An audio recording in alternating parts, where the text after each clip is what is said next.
Hey guys, Thomas Jr. here, aka Mustached Tom, here to review the movie Wonka.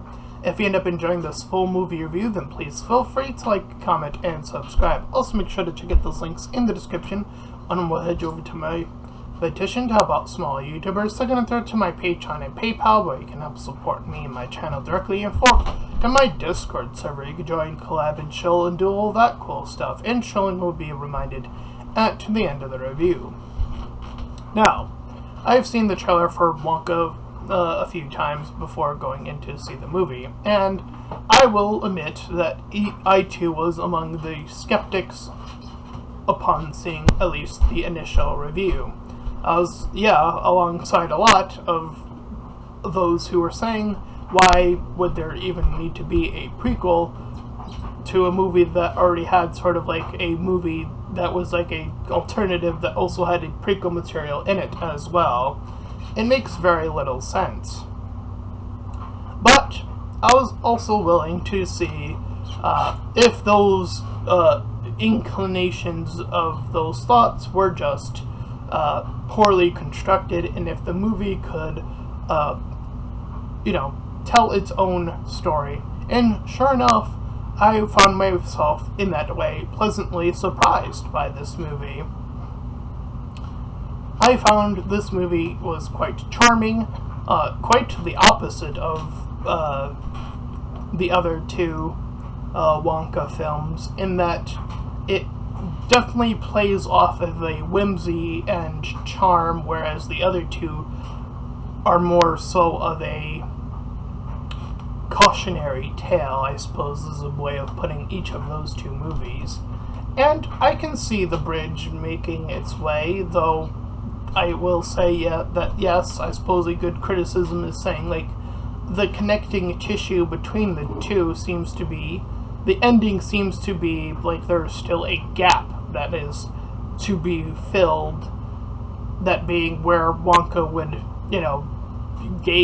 begin to gauge his dislike for people, or if they're going down the route of either version of the two Willy Wonka movies that have preceded this, that are of the chocolate factory already being built, and its facilitation or invitation to check it out. Here is sort of pre-built Willy Wonka factory, his sort of rise to fame, as it were. And we begin to see him arriving on a boat, singing about how he's bidding farewell to the way of where he was coming from, and that he intends to live out his dream of selling chocolate for a modest fee of I guess the dollar equivalent of a chocolate bar, I guess, is like what he says the equivalent is. And that as he's moving his way through the town, is that the other people who are offering up, living in a super capitalistic world are putting up a little bit of prices that are like, oof, that's a little rough on the wallet there. But he's willing to pay that forward, as he does have some money on him. So obviously this movie has a bit of a criticism to make towards capitalism, I suppose, in a weird way, while also being like, but still capitalism at the end of the day. It's like, yeah. So it's both pro and anti-capitalist, I suppose, in a weird way, but we'll talk more about that anyway. So we see that he dropped some food. Dropped food means he had to pay for it. He gets his shoe cleaned unwittingly, and then yet again when he gets the food dropped, so he has to pay quite a bit of coinage here at the end. He then props up a little soapbox where he can talk to the people of the town, and he begins enriching them upon that he's going to begin selling this chocolate. So these three higher up chocolate and up as we learn later in the movie, cartel, as they call it in this movie. They use the word cartel. These three cartel owners of chocolate see that someone is muscling in as they, I'm paraphrasing. He's muscling in, but he's also trying to live, again, a capitalistic dream. A cheaper capitalism, but capitalism nonetheless. But they are not having any of it. They want their capitalism. They want the money, the stacks of money for their chocolate. So having someone even with a dream, that's no good. That capitalism, that's bad. So, unironically, this really kind of, again, as I've just mentioned, really criticizes capitalism again, while also simultaneously being minorly praising it in a weird way that I haven't seen in quite a while. I can't remember the last movie that was like both, though. Realizing both, though, I suppose, is a good way of putting it. So he offers them chocolate as well, and they begin to float, as the property of this chocolate allows them to do so, which is I guess is like the only prelude to like where we see him in the factory and he offers that chocolate that makes them float unless they burp. And the room that they end up in later on in the movie, I guess that's like that inspired him, I don't know. Point being is that one of them, the top one out, I'll say, among the three that are there, he decides to call the police to have all of this, good, cheap capitalism put it away. It's illegal. It's against the rules. You can't do this. So he's forced to stop, in which he makes his way to a motel of sorts, or hotel, I believe it is, where once again we see, surprise, surprise, capitalism coming back in, and it's the bad kind, where it's the over expense. In fact, she encroaches upon his previous visit to say, like, you owe me more than what you're paying me right now. So I'm gonna force you to work off your payment. So he's forced into meeting this group that are already working underneath, including the young girl who was sort of following him alongside the earlier parts. Her name is Noodle, which is a bizarre name to have, but whatever. Hey, whatever, sometimes you got a bizarre name. Work with it, I say. As well. So, yeah. We learn from his backstory in this iteration that he wanted to, when he was with his mom, learn how to do magic. And he talks about how every good thing started off, or his mom, rather, in the flashback, talked about how every good thing starts off with a dream. So, unironically, talking about Wish earlier in the context, that's exactly what Wish was about.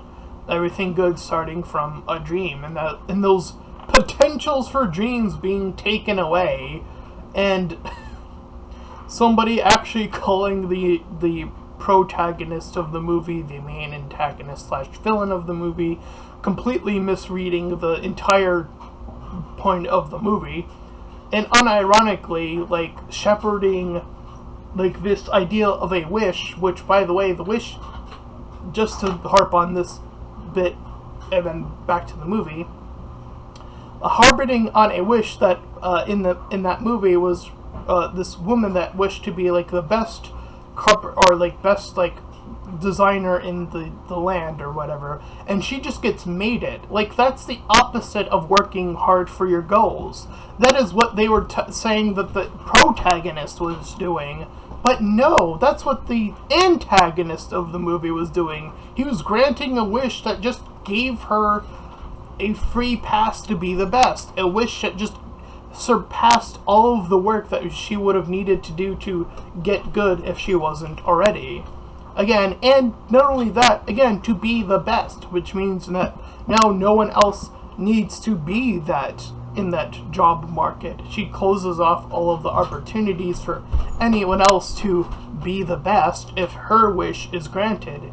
It's so baffling that that's seen as a good thing to that's a good wish to grant, whereas the father's wish was too vague, and his was just about like wanting to spread a positive message. It didn't. His wish didn't incorporate to be good or to be the best in it at all. So yeah, that's my rant about poor criticisms of Wish. Anyway, back to this movie.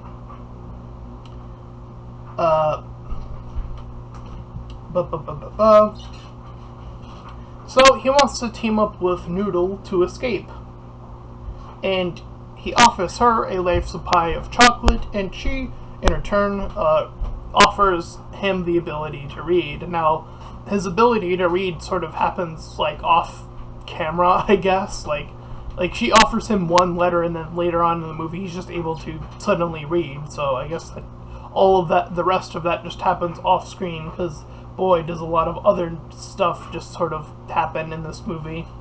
So that's one, I guess, criticism I could levy, but you know, because it just, again, sort of just bumps up to, oh, it just happens when needed, I suppose. Well, not even needed, but whatever. And the reason that she offers this, and he eventually agrees, is that when they escape, they go to the zoo, in which they're going to milk a giraffe for its milk, and then she's like singing about like how, you know, how she doesn't want to get her hopes up too high, but he's like allowing her to see this whole new world and makes her a pinky promise that things will be better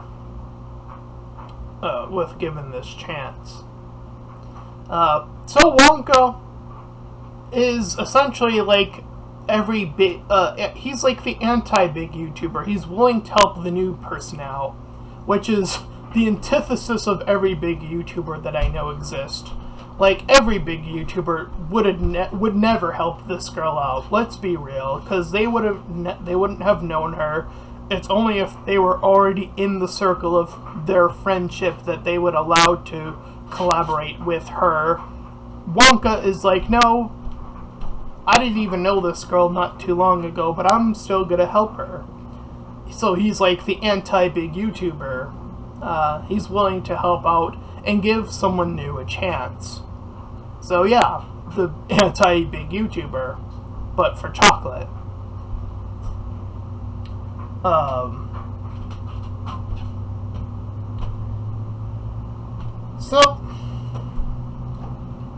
With this and their deal being made, the higher-ups learn about this, and they learn, and they already kind of know that Wonka is still a threat to their businesses, so they want to off Wonka. They want to kill him.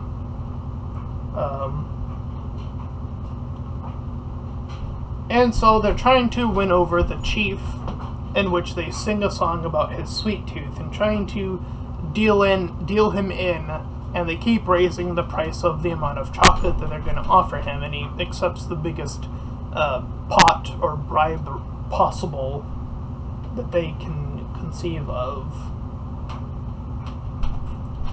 Meanwhile, at the zoo, again, they make that pinky promise, and he again tells her that she will get out of this lifestyle of orphanage, or being, you know, not without parents at the moment.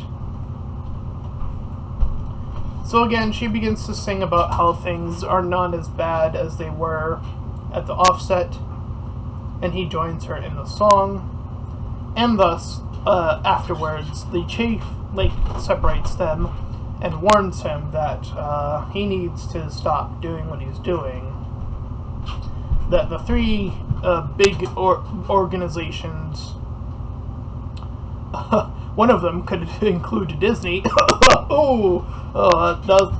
felt good to say, but I mean, where's the lie? I mean, that probably would have that definitely would incorporate among the three big cartel in if we were to compare it to three current big animation ownership.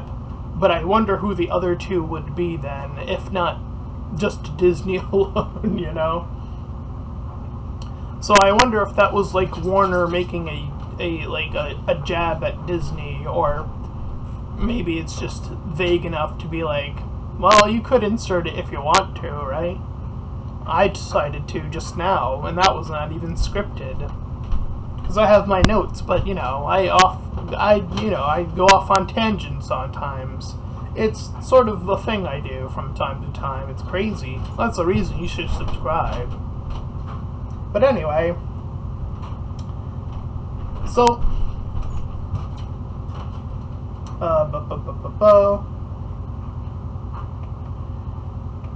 at the dawn of night, they begin to, Wonka and Noodle, that is, they begin to make their plans as to how they're going to offer up chocolate to the townspeople. The others that are in the, in the shop, the sweatshop of cleaning clothes, I guess is what their job is to do, is to essentially win them over, or they inevitably say we want in, essentially, on your plan. So they use the sewer system throughout the towns to essentially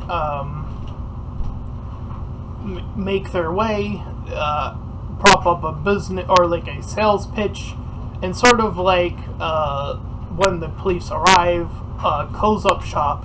So sort of those old contemporary music dance groups that used to be abound.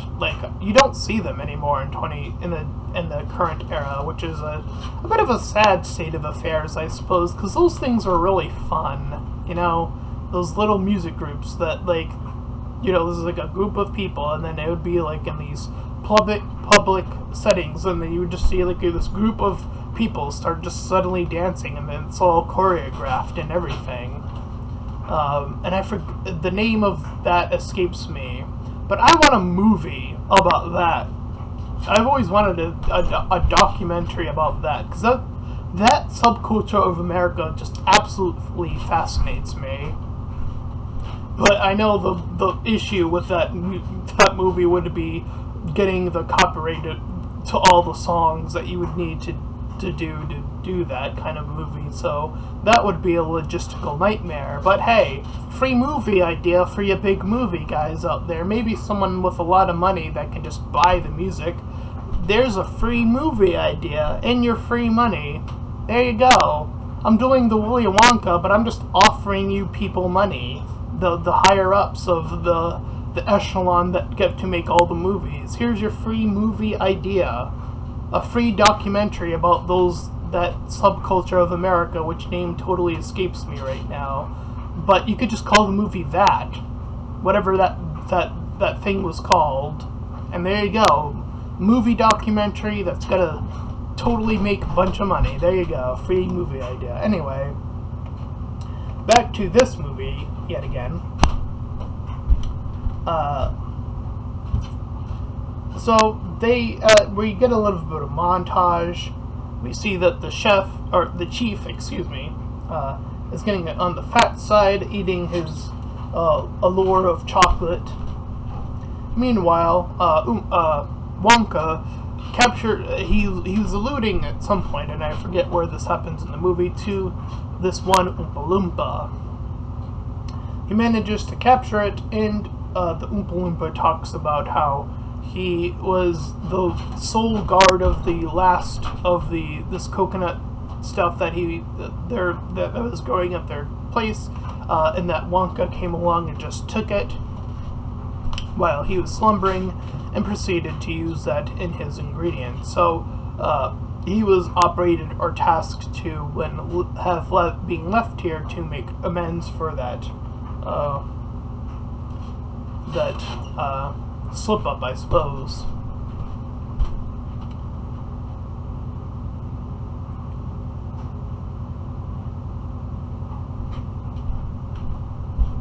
Let's see. We see that Wonka is willing to help out others.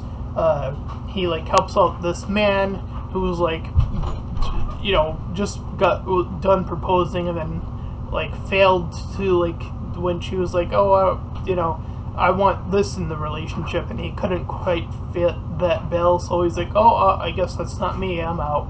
So Wonka provides, once again, helping out others, so keeping that sort of level of quality or character about him that seems to be indicative upon helping the people. I think one thing that could have helped this movie, and perhaps alluding to the other movies, I think one thing that could have been added here is I think that this is where the idea of him maybe perhaps sort of shifting into a little bit more of a trickster would have been. He's still willing to help people, but he's a little bit more aloof about it. He's a little bit more of yeah, I helped you, but you didn't even realize that was me. Because it does feel like in the original movie, there seems to be the sort of more cautionary, but you can tell that he kind of wanted one of them to succeed, in a way. So there is that that positive quality about even that Wonka, and I think that could have carried over a little bit more clearly from movie to what was meant to be a prequel to that movie. So I will say that in terms of his attitude, I think there should have been a slight shift in his attitude at this juncture of the movie, and I think this juncture right here should have been where it started to occur, where he was again helping, but in a more aloof way. But nonetheless, he does help him out, and he gets the girl that he was, he gets back with her.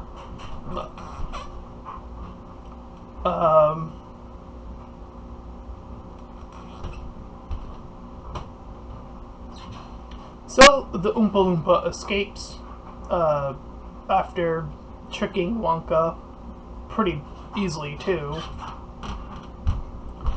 which I think that part should have actually preluded what I just talked about. So having the Oompa Loompa's actions be what shift Wonka's personality. I think that could have been the adjustment that I would have made to the writing.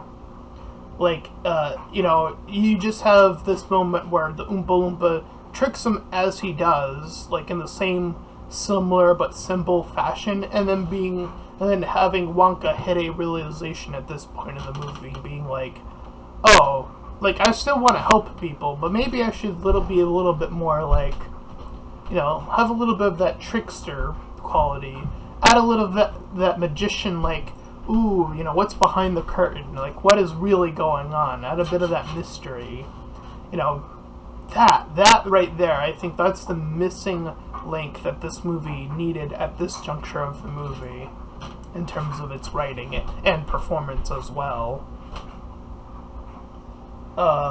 Nonetheless,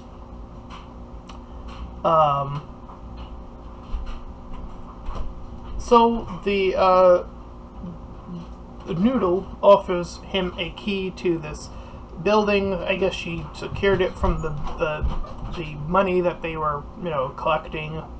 So they were really, despite their low cost, they were really raking it in, as it were. But the three higher-ups weren't done, despite his grand opening. They have the two owners of that sweatshop overwork a particular part of candy that's in the shop, and it starts to affect the people there, and thus all the people flee in terror of the shop. And this is obviously the sort of one of those antithesis but very expected low third act part of the movie, in which he decides to, when they offer up this deal to help the others out of the labor that they would be required to do to get out, to pay them outright, but to pay for the daughter Noodle to remain in that area. Wonka was also simultaneously already on the boat side, and they already quartered the boat to explode. Both him and the Oompa Loompa, who was also there for whatever reason, I do think that the writing there could have gotten him there a little bit more smoothly, but I digress. To essentially them realizing that there's a bomb on the ship and then getting off. We spend some time cut away back to them hearing about the news. Noodle, seeing that she will be alone, she gets incarcerated into this little prison, in which Wonka just knows where she is at this point in the movie, I guess. When he returns, gets to her, has this whole escape plan,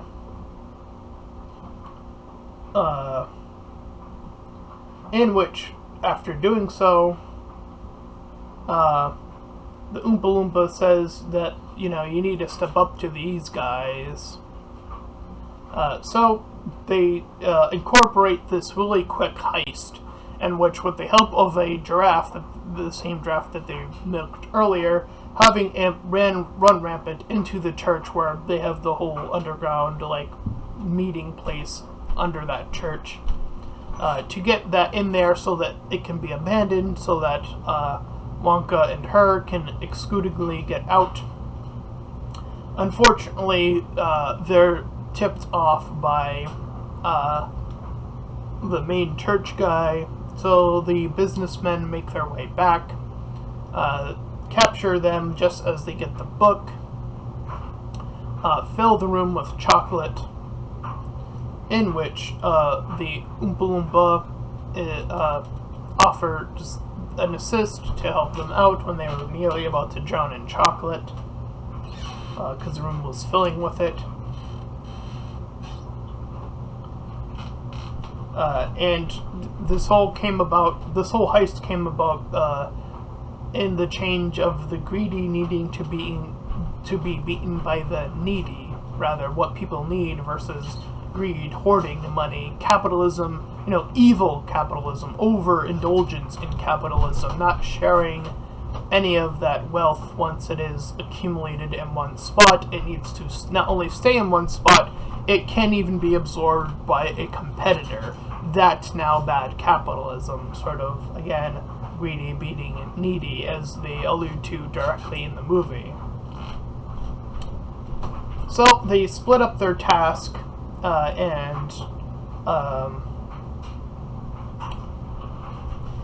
they get in, and again with the Oompa Loompas' help, they escape.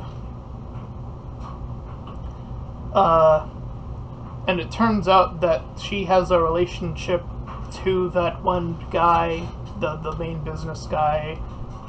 And it turns out that the pendant that she wore was a different letter than what they assumed that it was.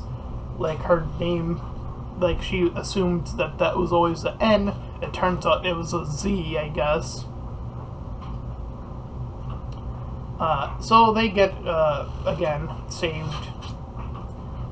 In which, once they are out, the police are given this book, which documents all of their deeds, in which the chief among the police is as well fired among them, and the chocolate is freed from beneath, and we see that Wonka, along with the others, have now discovered somehow where the mom has been located. So they, in a redo of the song Pure Imagination, and I'm gonna say it, and I know it's gonna sound like heresy, but the way this song is incorporated into this movie is objectively better. I'm going to say objectively better than the original movie. I'm going to say it. I know that that sounds like heresy, but by God, does this version of Pure Imagination just fit what is happening in this movie. That song is good. It is fantastic. Don't get me wrong. But the way it always was used in the original movie always confused me to a degree. Again, I haven't seen that movie in such a long time, but I always thought that that song in particular sticks out in comparison. Like, he's sort of showing off the factory, and there is a level of imagination that goes into that. But again, the lyrics here, I just feel like fit even better, though. As, again, how it's incorporated to what's happening with the daughter being reunited with the mother. Again, how the lyrics are progressing through how she's moving as well. And again, there's just certain lyrics within that song, like this trepidation, like that line in particular really sticks out, because I'm not sure what would be trepidatious about their going on this factory tour, essentially. Again, I don't see how that line fits. Here, I understand it. It's like you're reuniting with someone. There could very well be this trepidation, like this, like almost like freezing up moment that you would feel within you. Like you're almost like stunned in that moment. Like it fits so much more smoothly in this. And again, just the way when I'm thinking of the words specifically and how they're carried out throughout the melody and what's actually happening in the movie, I'm thinking about all that combination, and it's just how it's overall just done here. I think, again, I'm going to say it again, and I know I just said I think, but I'm just going to say it again. It just comes across as objectively better. Again, just how smoothly it all connects to each other. So they're reunited, and we see as Wonka goes off with making a deal with the Oompa Loompa, as he has now bought a new castle that's disheveled, but we see this new montage as that song is sort of alluding to its second phase part of the song, in which it's still fitting really nicely as we see a montage of this the factory as we come to have now known it is being built in like this sort of, you know, phantasmal way, I guess is a good way of putting it. And we see that all the other workers, or his co-conspirators in this movie, go on to kind of go back to what they were doing beforehand successfully, and that the people who did the wrongs were put away for their crimes of overindulgence or whatever their crime was. And that was Wonka. And I will say, yeah, this movie was a pleasant surprise, I think. There's definitely plenty of whimsy and this level of lightness to the movie that is really captivated through the majority of the songs, though the Scrub one was a little bit off in that, and that's sort of like the point. It's like, chores, great, you know, and furthermore, forced chores. It's, you know, it's like, you know, it's not something you would want to get stuck doing, essentially. So the mixture of where that song is in accordance to what's going on definitely still fits, which the majority of the songs, I would say, that are new here also fit that description. And of course we have an Oompa Loompa song as well to again captivate us in its traditional way, while also sort of harking on the new material here. But again, I do think that there could have been, in terms of writing, a better transition in terms of the latter half of the movie, getting us to see how this, you know, prequel could get us to where we see him later on in the movie, or in the, you know, in the one of the other two versions of Wonka. That's the only criticism that I would sort of levy. And again, that's sort of a prequel's job to me. It needs to pre-tell